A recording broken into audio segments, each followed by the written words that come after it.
I've worked with a lot of people in business partnerships, and most business partnerships make no business sense because they typically have two people that have the same skill sets trying to do the same stuff. Business is always going to be hard, but you get to choose which hard you like to focus in on or what you want to tolerate. A couple of key things that you could be thinking about is, as you're scaling, thinking about non-negotiables. So what are the things that we're willing to do and what are the things we're unwilling to do? But if you just focused on a reel a day, 2 YouTube videos a week, dialing in your email marketing, dialing in your Instagram stories and all that kind of stuff, and then you hired in this team, you could get to 200K a month at 75% profit. People don't just buy into what you do, they buy into who you are. Unapologetic authenticity. Build connection. Life is good, man. Heading to LA in 10 days. Probably the first overseas trip I'm not looking forward to. It'll be awesome, but I'm really enjoying Bali and the trip and the jet lag and all of that. But it'll be good, man. It'll be good to link up with Erwin and the crew there. I'm looking forward to it. Yeah. It'll be amazing. It'll be really good. Is Gilberto joining us today? He should be. Yeah, he's probably running past another appointment. No worries. So walk me through kind of what's going on. Give me an update. Would love to know how you guys are going. Yeah, things are good. We've really tried to DQ a lot of people, so sales call volume has been less. I don't take the sales calls Gilberto does, but I think it's been better from like a sales perspective. I think we got 2 new students in. I've been using the framework that you suggested with like the 8,000 over 4 months or 7,000 if you want to pay it all in full, which I think has been working well. So yeah, we should like continue to do better this month than we did last month, which is awesome. Oh, great to hear. My focus has really been on like the product and like the back end, just making sure like people have a really good experience. So we created like a portal for each student that we just like templatized and just broke in the roadmap from that perspective. And then we have the course and like templates as more of like a course external thing. But then we have the portals, which is where we work through like the one-to-ones, which is good. Hammering the content, still trying to refine that. And then Gilberto and I are still we are continuing to just grow as like 2 co-founders and like a coaching role. So yeah, all in all, I think things are going pretty well. I'm so glad to hear that. Yeah. Talk to me more about that partnership deal in terms of how you guys are finding rhythm there. Is that being fruitful? Or are you guys finding like the who does what and all of that? Yeah. Like we defined it. I just wrote a job description, which is like something that was really helpful for me when I had the agency, was just like expectations, and did that for Gilberto on Monday. And then I'll do it for me this week. I think just like the challenge is like who answers the client, who responds, who does the one-on-ones, how do we switch it off, stuff like along those lines. Is the only like thing that I see, and just like setting the expectations with the person that comes in. But yeah, is there any like, do you have like, who's a really successful coaching company that's been like a partnership? And then what were the dynamics? Like, who do you think about when I ask you that? Yeah, I mean, the two obvious ones. Firstly, obviously Alex and Layla, and it was a really interesting thing for a long time. Even working obviously privately with Alex, I assumed he was running the company and doing all the ops and hiring people, but he was really in a creative role for so long and sales team management. And then Layla was running the business. So they're obviously a great example of kind of sticking your strengths, finding your zone of genius and doing that. In terms of other partnerships, I don't know if they're still partners, but they were for a long time. Obviously traffic and funnels with Taylor Welch and Chris Evans. Chris Evans was much more back end. Taylor Welch was much more front end. There's another example. They're not so public, but they're a huge coaching company. A guy called Dan Sullivan. Are you familiar with him? He's an older guy. He's known as like the greatest entrepreneur coach. Like I think he's worked with like 25,000 clients or something stupid like that. And it's a husband and wife team as well. So his wife does all the backstage stuff behind the scenes. He does all the content, marketing, sales stuff. So those would be 3 examples that come to mind for me. Welcome, Gilberto. What's up, homie? I think you're muted. He's on mute. Austin was just giving me the lay of the land and walking me through stuff. It sounds like you guys are in some momentum right now, which is fantastic. Yeah. That's really cool. Yeah, we were just talking about partnership, finding different roles, all that kind of stuff. So was there anything more you guys wanted to jam on that, or do you want to talk about something else? Anything to add on your end, Gilberto? Yeah, I had a couple of things. Is everything all like good now with what you had asked? Like Austin, I know that was the one thing you were going to ask, like on the partner stuff. Yeah, I think so. I know, like, I feel like expectation setting is all. And then just making sure like we're dialed in and then stress testing it and then figuring it out. So, which we're in the process of doing. Yeah. I mean, if I could riff on it for a second, just to add some value here. So I've worked with a lot of people in business partnerships, and most business partnerships make no business sense because they typically have two people that have the same skill sets trying to do the same stuff. So whether it's a husband and wife team and they're both creating content and both sitting and both, doing a mix, or whether it's people like you guys that have come together. So the biggest thing I'd say is like, expectations is really, really important. And then just getting really clear that business happens in seasons, right? And so seasonally, you need to understand who's responsible for what. And ideally, that's obviously aligned with strengths and with weaknesses and with personalities and things like that. But also also it's understanding that sometimes we have to do stuff we don't want to do long term in the short term because that's the season. And so if you guys are not only aware of the bigger term agreement, right? Who's doing what are we doing? Why are we working together in the first place? The seasonal agreements are so important. Okay, for this season, you might not want to do this long term, but right now in this time, you are going to be doing this until we hire someone or don't need it any longer or whatsoever. So really getting strategic on that front, I think is where most people fail, where they just have two sets of hands and two sets of eyes and two brains, and they're working on a lot of the same stuff. If you can really clarify who's responsible for what and who's going to bring the most energy to the key parts, you have two founders. So you want to be thinking to a degree like two CEOs, right? Which is time and energy allocation. So really getting clear on the stuff that are the needle movers for your specific area and making sure that you're allocating the proper time and energy to that is so key. So even if only one of you is responsible for sales, still going through the lens of what are the revenue generating activities? So what are the things that are either going to help us make money or through acquisition or make more money through retention? Those are the kinds of things you want to be really thinking through from a strategic lens. I'm very ops focused. Like that's just how my brain thinks. And like long term, like what is a org structure of 1 year or like 2 years down the line, $200,000 to $500,000 per month in revenue, like coaching business, like what we have going on. Yeah, like from like a people. Yeah. So the people is obviously dependent on the business model. So what kind of business model do you guys want to build? Do you like the idea of having a big team of setters and closers and things like that? Like what kind of business do you want to build from a model standpoint? I mean, I'm more attracted to not like going back to the agency grind of like grinding my like doing 20-hour days and stuff, like more of the freedom perspective, but designing it around that and truly delegating and creating a product that is super solid from that perspective. But that probably also does come with a team of setters, closers, CSMs, all that stuff. Yeah, I think both of us are kind of on the same page as like kind of with you, Dan. Like I think we're all on the same kind of like trajectory and what we're wanting to build. Like more of like the freedom is like the big thing. Like how that looks is kind of like however that looks is like fine, as so long as like the outcome is like, you know, we're not doing like 16-hour days. I mean, if it's fine like right now in the beginning, but like I get it. Yeah. long term. And what's I don't know your profit split or how that works, but like what's the profit goal of the business, let's say 12 months from now? Say 70%. Like that's where Brandon said he was at, right? Like, Sorry, not in terms of margin, in terms of number. Like what number would you guys like to be profiting per month a year from now? I'd say 100. 100. So we're 50-50. So we just do everything in half. It was just like the simplest way to do it. Cool. So yeah, 100,000, that'd get us 50,000 each, assuming we're keeping some cash in the bank. So Totally. Profit. Yeah. So how I would think about that is business is always going to be hard, but you get to choose which hard you like to focus in on or what you want to tolerate. So for me, I don't want to work really hard in sales. Obviously, I don't even sell via sales calls right now. I sell via chat, but even those sales, I want to be really easy. And so because of that, I'm mostly focused on content and marketing. So if you look at someone like Iman Gadzi, or I don't even know his name, but that guy who goes by Future in the creative agency space. Oh yeah. Christo. Yeah.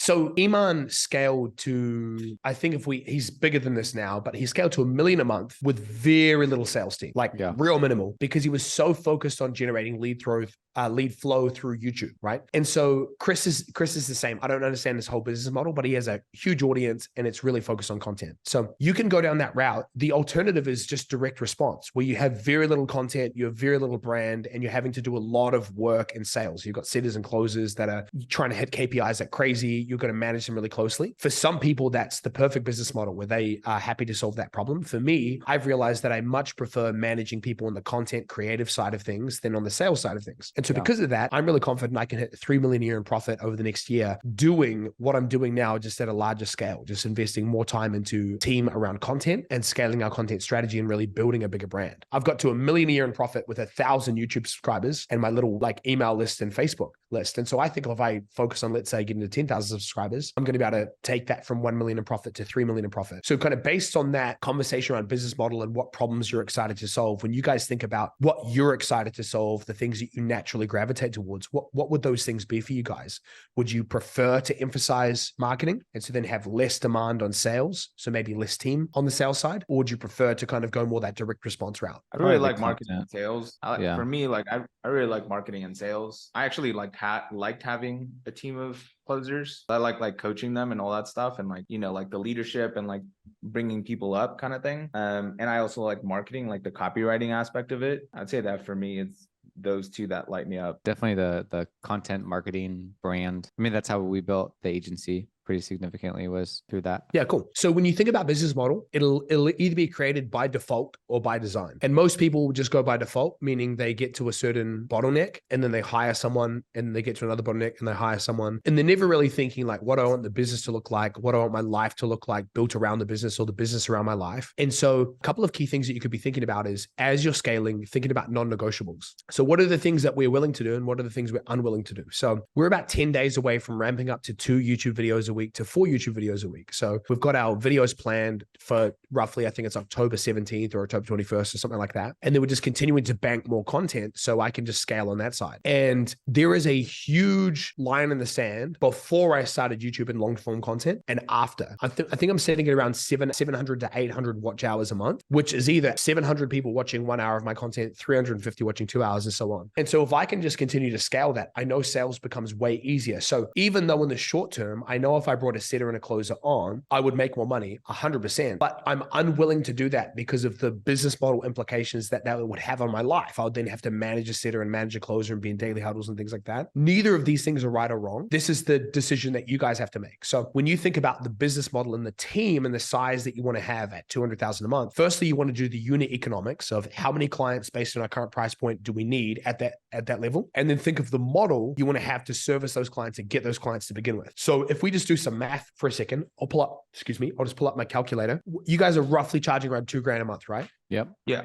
So let's just keep it simple. Let's say no one's paying in full and everyone's on a payment plan, right? So 2,000 a month is 100 clients. To get to 100 clients over the next year, let's just be really conservative and say it's over a year. How many clients are you guys currently working with? You know the number, Austin? Yeah. I think it's like 20 or 30. Cool. Let's just say 20 to be conservative. And let's say, most of those stay, but let's just make some assumptions. So the next 12 months, let's say you've got to acquire 100 clients, right? Because some will drop off. So we've got 100 divided by 12. So now you're at 8 clients a month or 2 clients a week. So here's what's crazy. To get to 200K a month, let's say you like 50% profit margins is really conservative. I think you guys could push that to 70%. Assuming you don't have $30,000 a month in ad spend, $50,000 a month in ad spend, you're dialing in content, you're dialing in email, you're doing a great job of lead nurture, right? So 8 clients a month, 2 clients a week. And again, this is assuming like people are going to stay and things like that. Obviously, let's just be even more conservative and say you got to get 12, right? So 12 clients a month times 12 months, 144 clients to have 100 clients in 12 months. 200,000 a month at 100,000 of profit. You guys following? Does that make sense? Yeah. Mm-hmm. Perfect. So 12 clients a month is 3 clients a week. To get 3 clients a week, what's your current close rate? On qualified, it's 30 to 40 is what the average is. So let's go conservative. Let's say 30. So in order to get to 3 clients a week, you need 9 showed up strategy sessions a week for the next year to hit your goal of 200,000 a month, 100,000 of profit. You could do that with 1 setter and you as the closer. Let's assume you don't want to close, then you just have 1 setter and 1 closer. But there's also a world where you ditch sales calls altogether if you want to entertain that. So now the thinking becomes, how many leads do we need to be able to get 3 clients a week? And the cool thing about that is it's not that many. So if you guys go heavy on content over the next year, and let's say 90 days from now, you're consistently posting a reel a day, if you're not already doing that, and 2 YouTube videos a week. If you have your Instagram dialed in, YouTube dialed in, and email, you could easily get 9 calls a week that will bring you that 12 clients a month that will get you that $100,000 a month in profit in a year. Now, obviously, you guys could get there sooner, and you could get there sooner through either having higher profit margins or growing your revenue faster. But what's really cool about 200,000 a month is you might have 1 coach, right?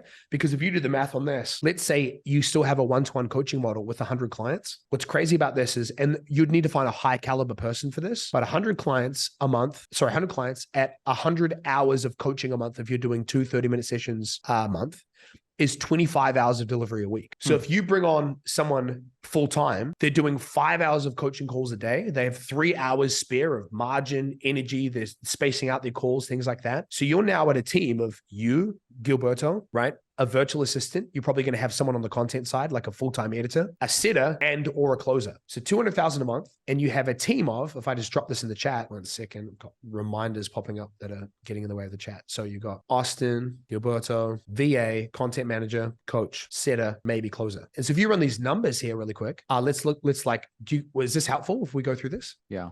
Right. So assuming You guys pay yourself whatever you pay yourselves. So VA, 2,000 to 3,000 a month at max, right? That's assuming you've got a killer VA who's really, really good. Content manager will be anywhere from 6,000 to 10,000 a month. 10,000 a month is like someone who's with you in person, more than likely, who's a savage, who's shooting all the content, who's doing all the editing, who's got a lot of experience in this realm. But you could probably find someone at 6,000 a month who's already a great editor. And to be honest, if you're willing to do a lot of the direction, you can find someone who's way cheaper than that, who's just doing the video editing. You could find someone for 1,500 a month, 2,000 a month, right? That's what we have now, no, Austin? What?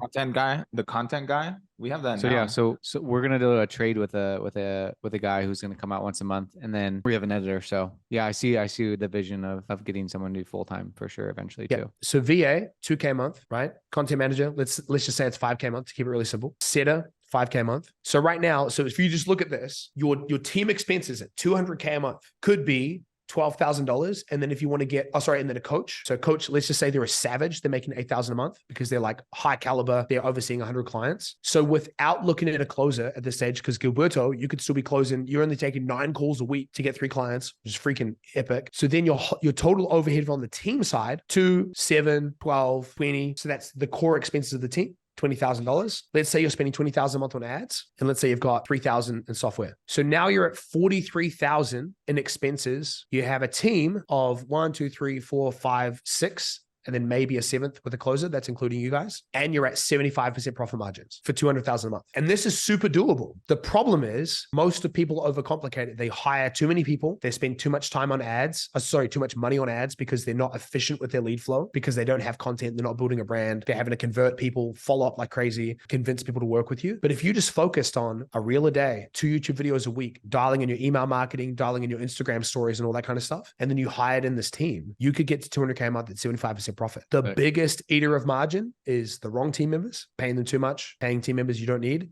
and ads. But like the thing that I've always been really good at is I'm learning the building the audience game. That's the current stage of business that I'm in. I've made $7.5 million from an audience of 7,500 people. Oh, that's wild to me.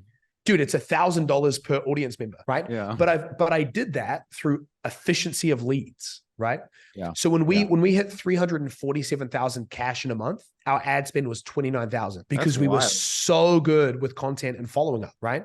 And so if you think about the efficiency piece, this is where most people build really dumb businesses, is they create funnels where leads either buy or die. So you're running ads to a webinar or to your Instagram, and you're messaging people, and all people are looking for is now buyers. So let's say you get 100 leads and 1 converts. Most people look at that and they go, if I double the ad spend, I'll get 2 clients. So I get 200 leads and 2 clients.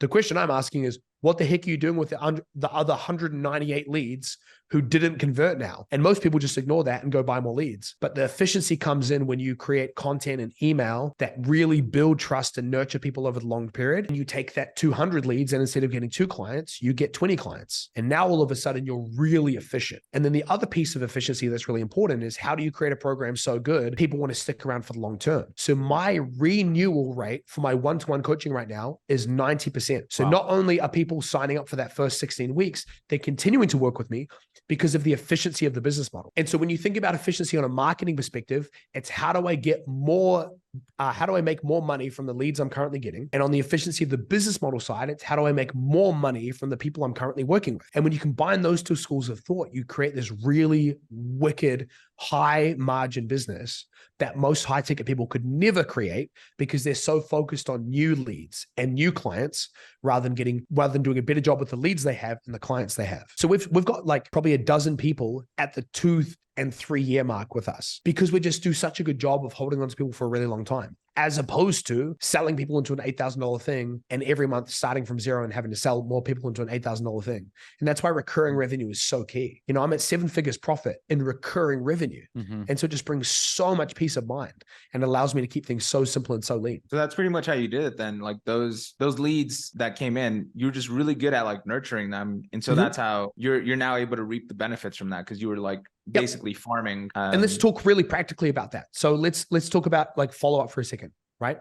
So firstly, a pool of people that you should always be following up with is past clients. People have already paid you money. The amount of people that I've had work with me, leave, work with me again, leave and work with me is a lot. Then the amount of people that have never left and just keep working with me is a lot. And I do that through follow-up. And follow-up is not just messaging people, hey, do you want to work with me? Hey, do you want to book a call? Hey, here's a free training. It's literally relationally continuing to build trust and rapport. So when the timing is right, the trust is there for the people to want to book a call or read the doc and work with us. And so I'm really efficient at dealing with people. And I'm always thinking about all the people I've worked with. And here's the cool thing. The longer you're in business, the more people who have worked with you in the past. So you have this huge pipeline of people. The second people is obviously people who are in conversation that haven't booked a call. People who have booked a call but didn't show. People who showed but didn't buy. And that's where lead efficiency is so key. And you don't have to get into the realm of paying tens of thousands for HubSpot software and doing these crazy CRMs. You can have something as simple as an Instagram CRM or a Messenger CRM where you're just keeping track of people. And keeping track of people might be literally just reaching out and seeing someone had a win in their life and celebrating them. They might have had a story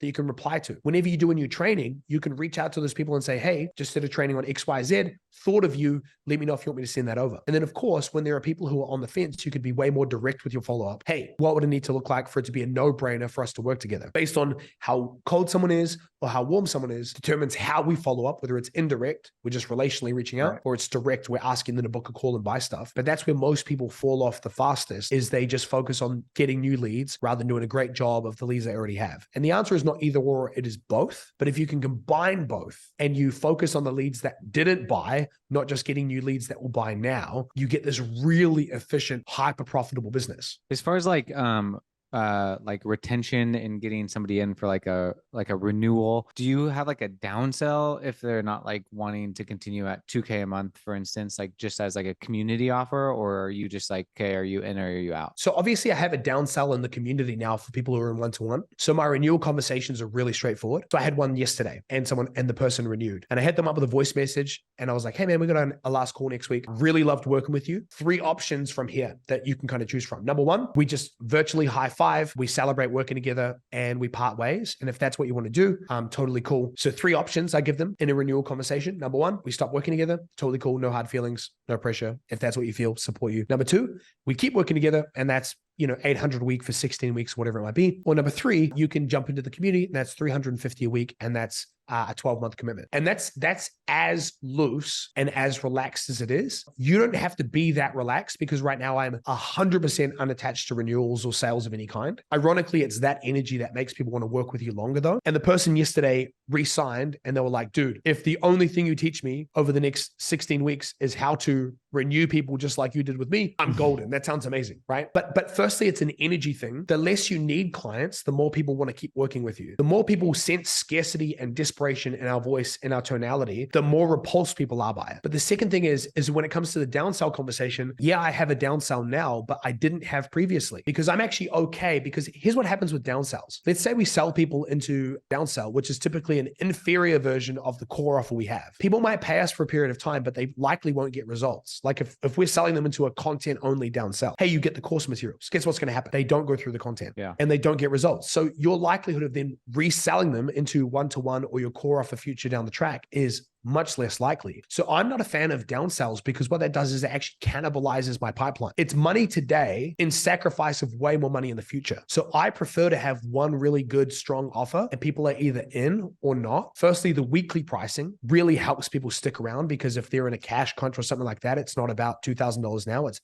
$500 now, and let's help you cash flow faster so you can pay as you profit. But number 2, it just keeps things so simple. So rather than you having to juggle multiple different offers and figure all that stuff out, you can really just focus on creating one offer that's so good, people would feel stupid to leave. So going forward from here, obviously we've talked about a number of different things. What do you guys feel like you want to focus in on over the next 2 weeks? Like we've talked about the high level of the 200K a month plan, 100K a month profit, the team, the costs associated. For you guys, what feels like the next best step for you? Content, nurturing. And on the content side, what specifically do you feel like you need to do? That's actually the one that I was going to ask, because like I definitely want to start building out our email list. Like I already have some email sequences that I've built out, but like a lot of our stuff is like using the DM strategy that like Grayson does and like Brandon. Where like we get people into like the DMs. So do you have like a way that you've seen your students do where like they'll get people on the email list Yeah, super easy. So we can start building that out. 2 ways. Firstly, there's the paid strategy of you can run ads to a lead magnet funnel. But if everything is going through Instagram right now, I'd keep it really simple. You do giveaways once a week, cheat sheet, training, SOP, something like that. And then as people raise their hand, you DM them and you say, hey, just saw your comment. Happy to send it over. What's your best email? They give you their email. You go, fantastic. It's coming over shortly. You add them into an email sequence. Then you also say, oh, by the way, here's the direct link. So that way, like I built my email list by 300 people last week just through one CTA. Like give post. So very easy, simple hack to do that. Last piece I'll say on this is if you haven't already gone through the IG funnel training we did last week, if you search IG funnel in the school group, there is a call that you should watch. And we've also created a full cheat sheet, A through Z, ads, content, DM strategy, all the way through everything that Grayson did to get to a 7-figure run rate in 4 months. So I highly recommend you checking that out. Yeah, we were looking for that today. Cool. Yeah, perfect. Cool. Well, I'm cheering you guys on. So content, dial that in, get some emails along that way, and then really focus on lead efficiency. Don't just obsess over new leads. Really focus on doing a better job with the leads you already have. Dig it. Killer. Thanks, Keep me posted, guys, and check out that stuff in the school group. Yep. We'll do. Thanks, cool. Man. See you guys later.